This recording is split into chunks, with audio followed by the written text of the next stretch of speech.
नंदनवन में एक चिड़े और चिड़िया का जोड़ा बहुत आनंद से सुखपूर्वक रहता है। वहाँ पर उनका घोंसला होता है एक पेड़ पर। समय बीतने के साथ चिड़िया अंडे देती है और फिर उसे हर रोज सेती है, जबकि चीड़ा अपने परिवार के लिए भोजन की व्यवस्था करता है। एक दिन की बात है, गर्मी का समय था। पास से एक हाथी गुजरता है। उसे पेड़ दिखता है, छाँव दिखती है और गर्मी से बचने के लिए उस पेड़ के नीचे आकर के वो विश्राम करने लगता है, बैठ जाता है। हाथी का बहुत चंचल स्वभाव होता है। वो क्या करता है, उठता है और उस डाली को तोड़ डालता है जिस पर कि चिड़िया का घोंसला होता है। डाली के टूटते ही घोंसला टूट जाता है और बिखर जाता है, ज़मीन पर बिखर जाता है। जैसे ही घोंसला टूटता है, अंडे भी नीचे गिर जाते हैं और ज़मीन पर गिरते ही वो टूट जाते हैं। ये दृश्य देख करके चिड़िया बहुत दुखी होती है, बहुत रोने लगती है, विलाप करने लगती है और उसे हाथी पर बहुत क्रोध भी आता है।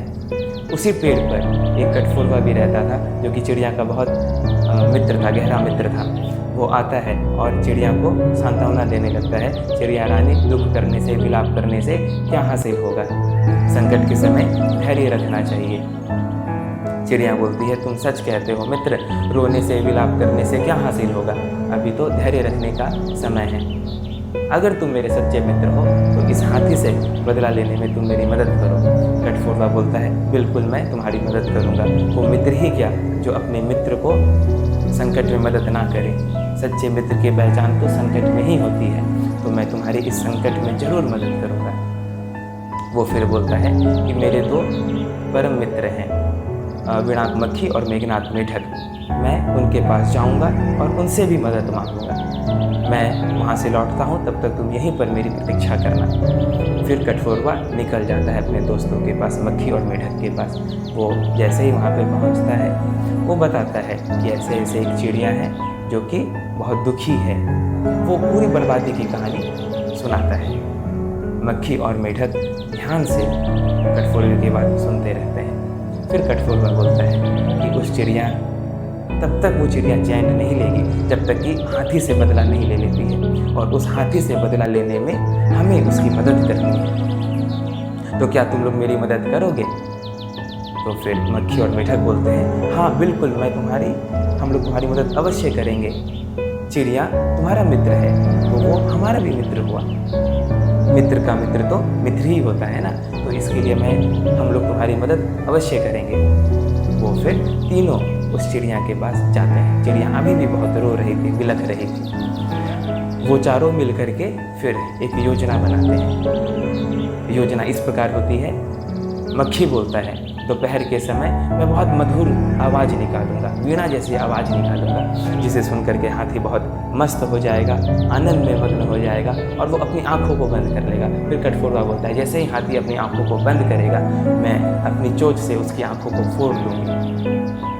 फिर मेढक बोलता है कि हाथी प्यास से जब व्याकुल हो जाएगा और पानी की तलाश में इधर उधर भटकेगा, तो मैं पास वाले गड्ढे में अपने परिवार वालों के साथ छिप करके डर करने लगूंगा, जिससे कि हाथी को लगेगा यहाँ पे पानी है, और वो पानी की खोज में उस गड्ढे के पास जैसे ही आएगा उसमें गिर जाएगा और कुछ दिनों में उसकी वहाँ पे मृत्यु हो जाएगी। फिर ये योजना बनाने के बाद चारों फिर अगले दिन साथ में मिलते हैं। चिड़िया की निगरानी में बाकी तीनों मित्र जो होते हैं इस योजना को अंजाम देने लगते हैं। पहले मक्खी आता है और वो बहुत मधुर संगीत बजाने लगता है, जिसे सुन करके हाथी बहुत मस्त हो जाता है, आनंद में अपनी आँखों को बंद कर लेता है। वह जैसे ही आँखों को बंद करता है, कठफोड़वा आता है और उसकी आँखों को फोड़ डालता है।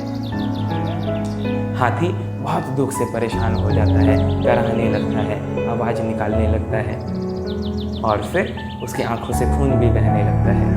कुछ देर के बाद उसे बहुत प्यास लगती है, वो प्यास से बहुत परेशान हो जाता है और पानी की तलाश में इधर उधर भटकने लगता है। हाथी को कुछ दिखता नहीं है क्योंकि वो बंधा हो गया था। वो फिर पास में मेढक अपने परिवार वालों के साथ आवाज़ कर रहा था। वो फिर उस गड्ढे वहाँ पे पहुँचता है जहाँ पे मेढक अपने परिवार वालों के साथ आवाज़ कर रहे थे। उसे लगता है कि यहाँ पे पानी है और वो उस गड्ढे की तरफ बढ़ता है। जैसे ही वो उस गड्ढे की तरफ बढ़ता है, क्योंकि उसे कुछ दिख नहीं रहा था, उस गड्ढे में वो गिर जाता है। कुछ ही दिनों के बाद हाथी गड्ढे में भूख और प्यास से अपने प्राणों को त्याग देता है।